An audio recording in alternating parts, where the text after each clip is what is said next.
Bonjour à tous. Donc dans ce tutoriel, nous allons apprendre une méthode simple qui va vous permettre de prendre des paris sur la bourse en minimisant les risques. Donc pour cela, c'est très simple.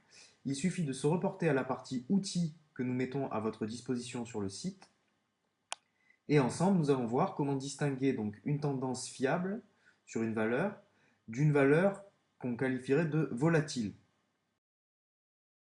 Donc comment reconnaît-on une bonne tendance? Bien pour cela, c'est très simple. On va regarder les courbes et on va sélectionner tout simplement celles qui sont le plus linéaires possible. Donc on voit bien par exemple que sur la valeur de l'or, ici, euh, notre courbe est relativement linéaire, elle est en montée, donc on va prendre les paris à la hausse sur cette valeur. Donc on le fait tout de suite. Donc nous allons parier bien par exemple 25 euros,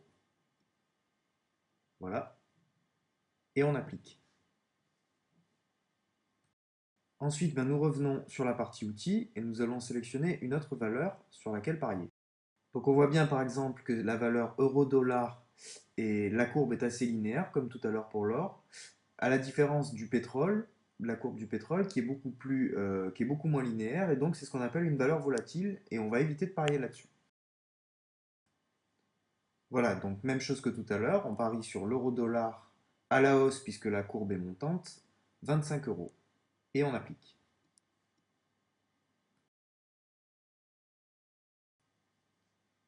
Donc même chose, on va sélectionner une autre valeur linéaire, une autre courbe linéaire, donc par exemple celle-ci.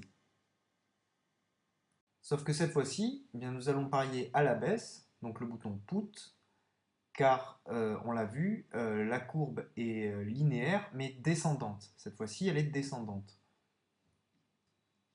Voilà, et donc cette fois-ci, on va faire un dernier pari. Donc on va choisir par exemple celle-ci. Et donc pareil, un trade à la hausse, donc call et 25 euros.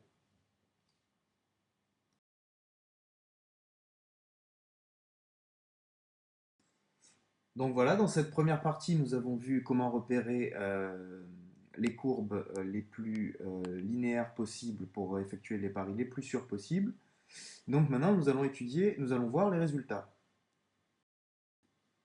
Donc sur l'or, le premier trade que nous avons pris tout à l'heure, nous allons regarder bien tout de suite le résultat. Voilà, donc là nous venons de gagner, on voit bien que vous avez gagné 42,50 €, donc ce qui nous fait un bénéfice net de 17,50 €. Super, donc la même chose, hein, on est encore gagnant. Parfait. Et enfin, le dernier trade.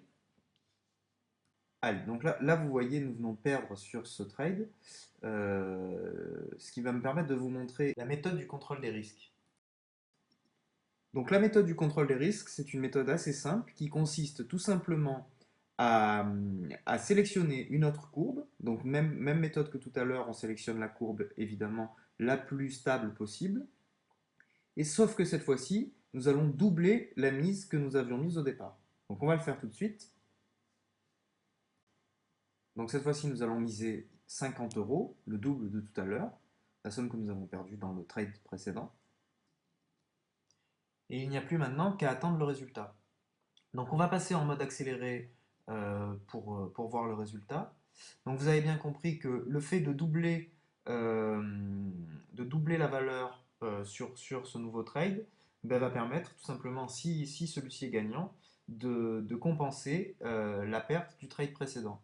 Si ce trade était également perdant, ben vous refaites la même manipulation en doublant sur le prochain trade. Voilà, ben super. Donc là, vous voyez que j'ai gagné donc 85 euros, ce qui m'a permis de compenser les 25 euros que j'ai perdus dans le trade précédent. Donc voilà, sur ce dernier trade, nous avons fait un bénéfice net de 35 euros, ce qui nous fait un bénéfice total sur la dernière demi-heure, sur la totalité des trades, un bénéfice de 62,50 euros. Il ne vous reste plus qu'à réitérer l'expérience jusqu'à obtenir une balance qui vous satisfait. Voilà, j'espère que cette technique vous aura intéressé, vous a plu, et je vous dis à bientôt pour une prochaine méthode.